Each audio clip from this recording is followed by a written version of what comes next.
Malam itu hujan deras mengguyur kampung Gunung Batu, Bogor.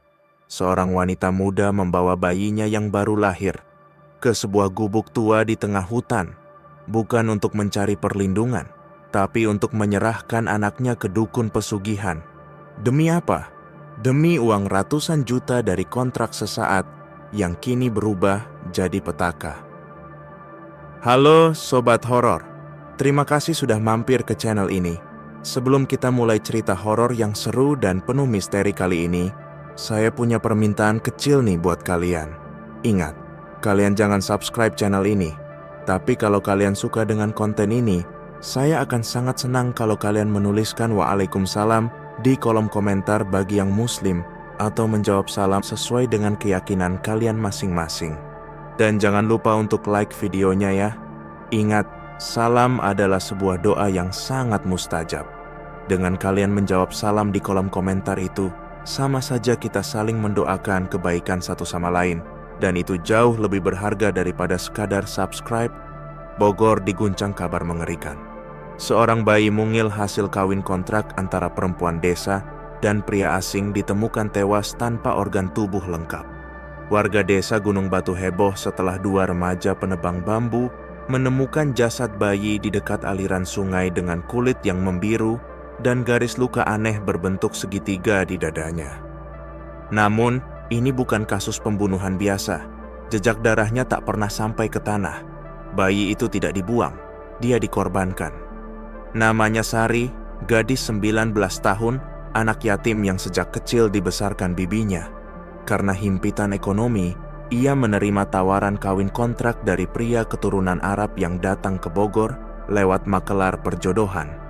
3 bulan kemudian pria itu menghilang, menyisakan perut buncit dan utang yang makin menumpuk. Saat bayinya lahir, bibinya berubah menjadi sosok yang dingin. Kamu pikir bayi ini bakal bawa keberuntungan? Dia anak kontrak, bukan cucu saya. 3 hari setelah lahiran, seorang tetua desa mendekati mereka dengan tawaran mencengangkan.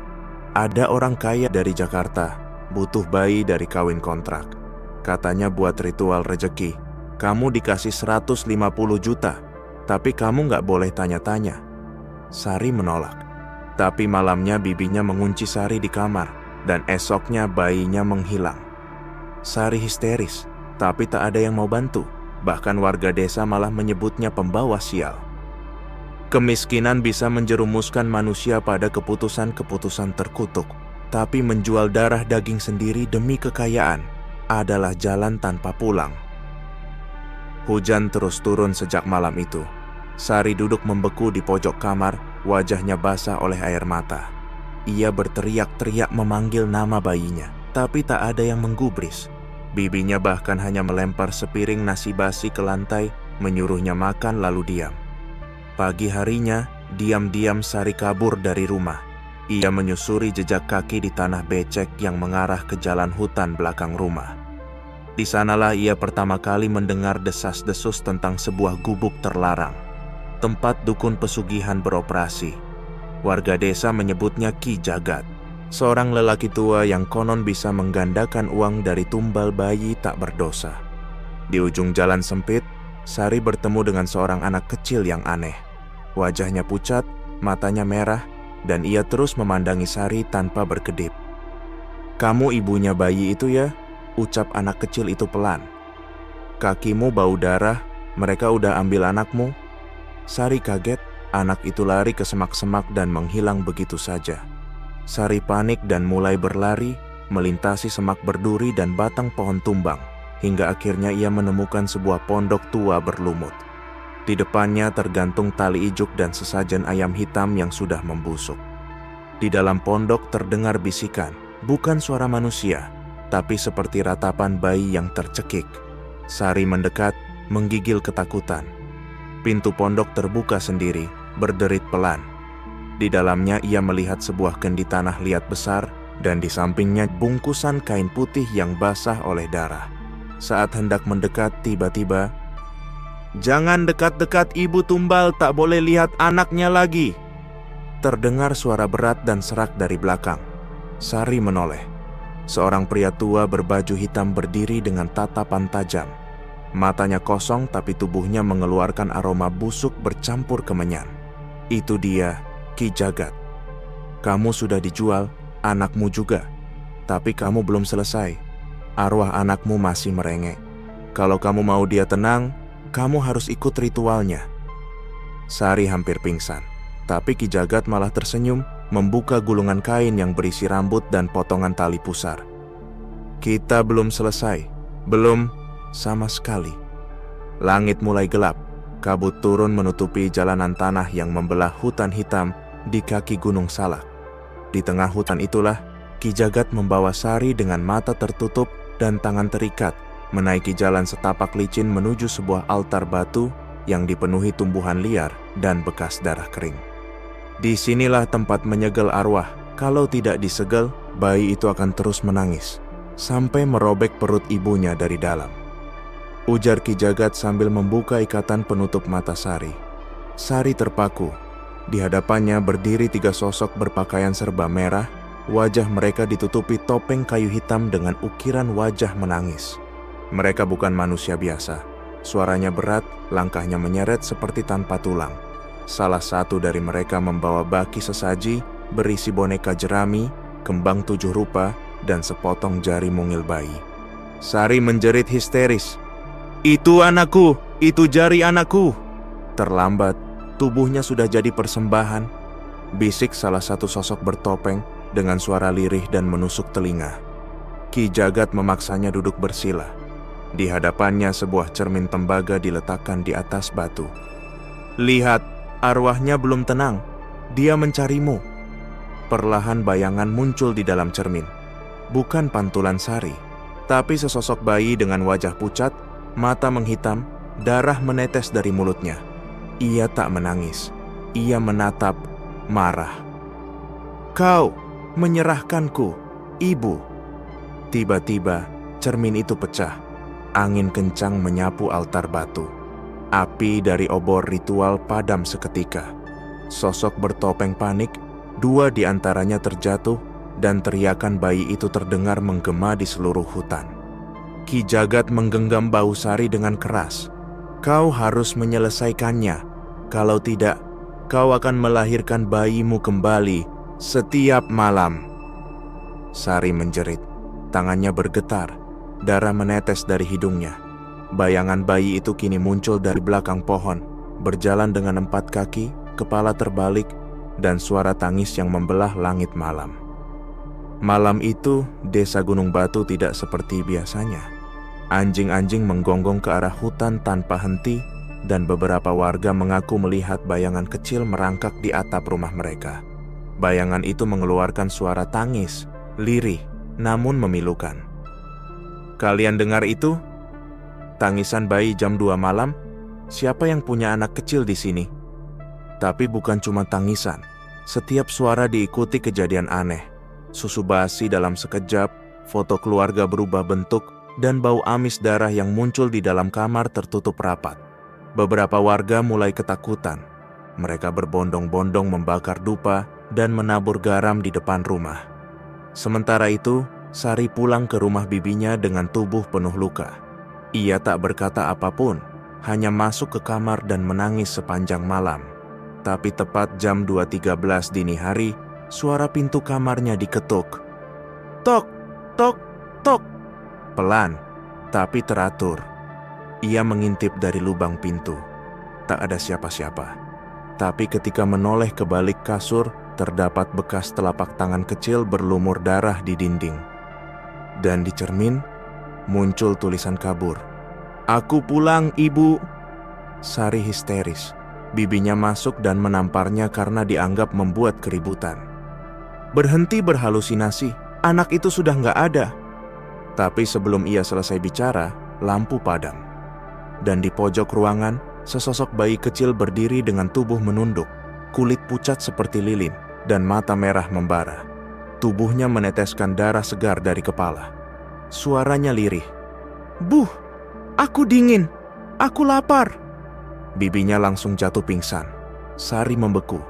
Bayi itu perlahan merangkak mendekat, meninggalkan jejak darah di lantai. Tiba-tiba, dinding kamar retak dan suara Ki Jagat menggema. Arwahnya belum menerima.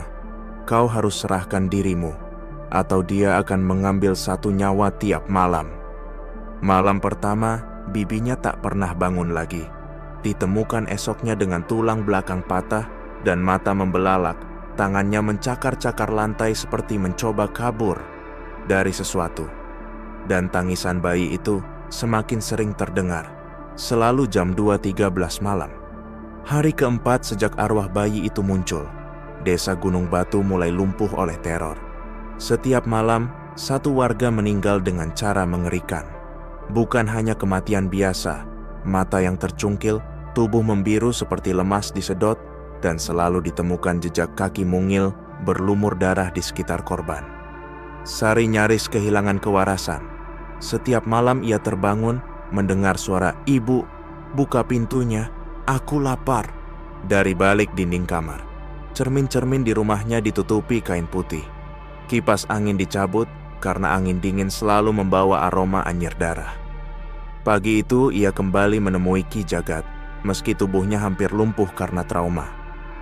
"Aku akan melakukan apapun, asalkan semua ini berhenti." "Kalau begitu, kita buat sesajen terakhir. Tapi sesajen ini bukan untuk arwah, tapi untuk membakar jiwamu sebagai penghubung." Ki Jagat membawa Sari ke sebuah makam tua di tengah hutan batu lapis. Di sana sudah menunggu 6 orang berpakaian hitam dengan wajah tertutup kerudung merah. Mereka membawa kendi berisi darah kambing hitam, bunga kamboja hitam, tali pusar bayi, dan selembar kain dari popok berdarah. "Letakkan ini di bawah pohon jati mati yang tumbuh menyamping. Lalu panggil namanya Bayi Tumbal Kontrak dalam satu napas." Sari gemetar, tapi ia lakukan. Ia letakkan semua benda itu, lalu berteriak di bawah pohon mati itu, "Bayi Tumbal Kontrak!" Hening. Tiba-tiba, tanah di bawah pohon bergetar. Asap hitam keluar dari akar, dan muncul tangan mungil berlumur tanah, meraih keluar dari dalam bumi. Suara tangis bayi memecah malam, tapi kini terdengar seperti jeritan kesakitan dari makhluk bukan manusia. Sari pingsan. Saat sadar, ia sudah di rumah Ki Jagat. Di sekelilingnya lingkaran garam dan dupa masih menyala. "Kita berhasil mengurungnya, tapi hanya sementara. Kalau kamu mengingkari ritual terakhir, bayi itu akan jadi iblis." Sari menatap Ki Jagat dengan ketakutan. "Apa itu ritual terakhirnya?" "Kamu harus membunuh dirimu sendiri di tempat bayi itu lahir." Sari berdiri gemetar di depan rumah kosong tempat ia dulu melahirkan. Sebuah rumah panggung reot di ujung desa Gunung Batu, kini dipenuhi semak liar dan papan kayu yang lapuk. Langit sore itu tampak memerah, seolah ikut menyaksikan sesuatu yang akan berubah selamanya. Ia melangkah pelan, menahan napas. Setiap sudut rumah itu menyimpan kenangan pilu. Tangisan pertamanya saat melahirkan sendirian, darah yang mengalir di lantai kayu, dan suara pertama bayinya sebelum diambil paksa. Kini, rumah itu jauh lebih dingin dari seharusnya. Bahkan sebelum ia masuk, bau amis darah sudah tercium dari sela-sela lantai. Di tengah ruangan bekas kasur jerami masih tergeletak, tapi di atasnya ada boneka kain usang yang dulu dijahit bibinya. Boneka itu kini berdarah, dan di bagian perutnya tertusuk potongan besi seperti paku. "Ibu, kenapa kau buang aku?" Suara itu muncul dari arah jendela. Sari menoleh. Bayinya berdiri di sana. Tak seperti sebelumnya, kini tubuhnya membengkak, matanya benar-benar hitam, dan tangan kirinya kini memiliki jari-jari lebih dari 5, panjang dan melengkung seperti cakar. Tapi wajahnya tetap wajah bayi. "Kau lahirkan aku di sini, lalu biarkan aku diseret oleh orang-orang jahat itu." "Maafkan aku." Suara Sari gemetar. Aku tidak tahu mereka akan..." "Aku mati karena kamu." Jeritan itu membuat kaca jendela pecah seketika. Angin menerjang rumah. Bayi itu terbang melayang ke arah Sari. Tapi sebelum tubuh mereka bersentuhan, Ki Jagat muncul di balik pintu, membaca mantra dan melempar bubuk abu putih ke arah roh bayi. "Sekarang, lakukan ritual terakhir." Ki Jagat melempar belati tajam ke tangan Sari.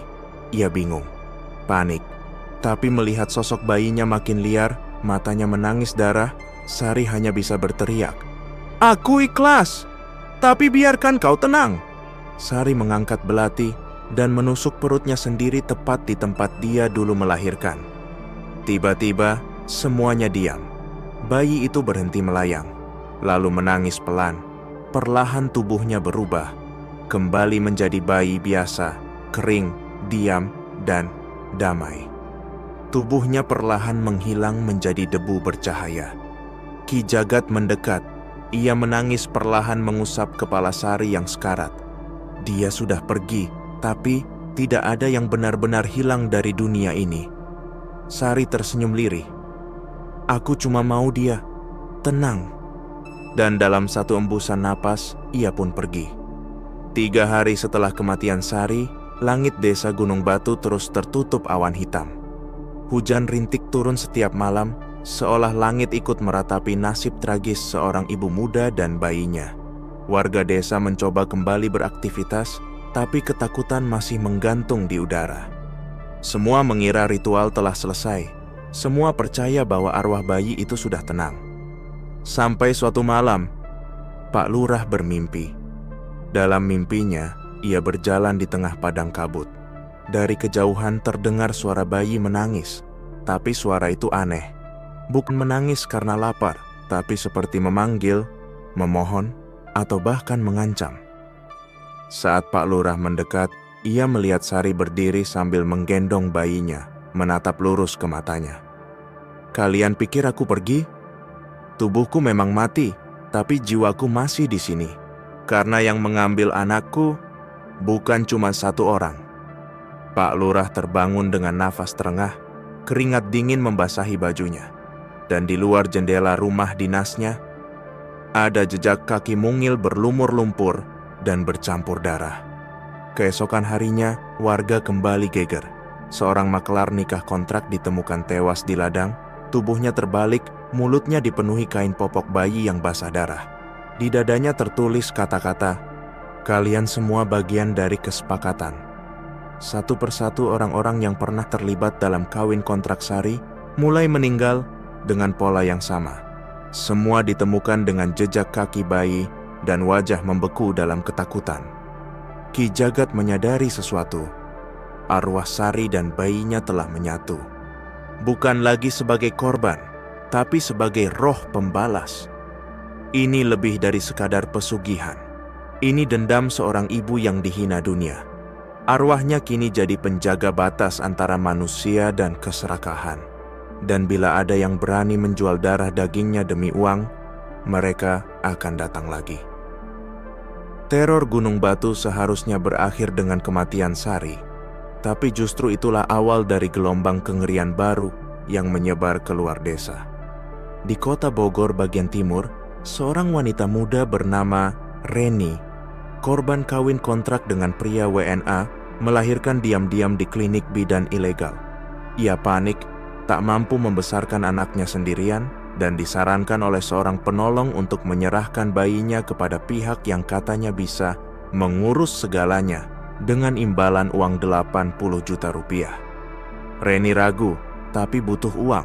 Bayinya dibawa malam itu oleh 2 pria tak dikenal, masuk ke dalam mobil tanpa plat. Tapi hanya 2 hari setelah penyerahan itu, Reni mulai mendengar tangisan bayi dari dalam lemarinya. Bayi itu tak terlihat, tapi setiap jam 2.13 malam, lemari bergetar dan muncul bau darah menyengat. Reni mencoba mengabaikannya, sampai akhirnya cermin di kamarnya pecah tanpa sebab dan muncul tulisan dengan darah, "Ibu selalu tahu." Reni bukan satu-satunya. Dalam waktu sepekan, 4 kasus kematian misterius terjadi di kota sekitar. Seorang makelar kawin kontrak tewas tergantung di pohon jambu. Seorang bidan ditemukan di sumur dengan kepala terbalik. Seorang pemuka spiritual yang mengaku bisa menyucikan bayi kontrak ditemukan terbungkus kain kafan yang dijahit dari dalam. Dan seorang wanita muda yang pernah menyerahkan bayinya ditemukan di rumahnya dengan luka gigitan kecil di seluruh tubuh. Polisi bingung, tak ada bukti manusia, tak ada saksi. Tapi warga tahu, arwah Sari dan bayinya telah menjelma menjadi penjaga gaib. Mereka memburu siapapun yang memperjualbelikan anak dari pernikahan gelap. Ki Jagat yang dulu mengurung arwah itu, kini hidup menyendiri di pegunungan. Tapi dalam surat terakhirnya sebelum menghilang, ia menulis, selama ada yang menjual darah dagingnya sendiri demi uang, maka bayi itu akan datang, merangkak dari neraka yang ia ciptakan sendiri. Malam Jumat Kliwon, hujan turun deras membasahi rel kereta tua di kawasan Empang, Bogor Selatan. Rel yang sudah lama tak lagi aktif setelah kejadian tabrakan kereta misterius tahun lalu. Tapi malam itu, warga sekitar dikejutkan oleh pemandangan yang tidak bisa dijelaskan dengan logika. Seorang penjaga palang kereta yang piket malam mengaku melihat sesosok wanita bergaun putih berjalan di atas rel, menggendong bayi. Tapi bukan itu yang membuatnya ketakutan. Bayinya nggak diem. Dia ngeliat saya. Matanya hitam semua, lalu senyum. Tapi pas senyum, giginya penuh. Bukan gigi bayi. Dan wanita itu, dia berdarah dari perut, tapi tetap jalan. Gendong bayi kayak nggak ngerasa apa-apa. Saat warga berdatangan, wanita dan bayinya sudah menghilang. Tapi jejak darah kecil berderet di atas bantalan rel, membentuk pola angka 213. Hari berikutnya, kabar menyebar cepat. Video CCTV bocor ke media sosial. Dalam video itu, terlihat jelas sosok wanita membawa bayi, berjalan perlahan di tengah rel, meski tak ada suara langkah, seolah tubuhnya tidak menyentuh tanah. Warganet geger. Apakah itu arwah Sari dan anaknya? Kenapa selalu jam 2.13? Kenapa dia muncul di tempat berbeda? Dan yang paling mengerikan adalah komentar terakhir di video tersebut, "Aku bukan hantu, aku ibu. Dan aku di sini untuk semua bayi yang dijual." Kisah ini bukan hanya tentang arwah penasaran, bukan hanya tentang hantu yang bangkit dari kubur. Ini adalah cermin retak dari masyarakat yang masih menganggap uang bisa membeli segalanya, termasuk tubuh, kehormatan, bahkan nyawa bayi tak berdosa. Sari mungkin telah tiada. Bayi itu mungkin telah kembali ke alamnya, tapi luka yang mereka tinggalkan masih berdarah hingga hari ini. Setiap malam jam 2.13, ketika hujan turun dan suara tangisan bayi terdengar samar, jangan coba buka jendela. Karena bisa jadi bukan tangisan biasa.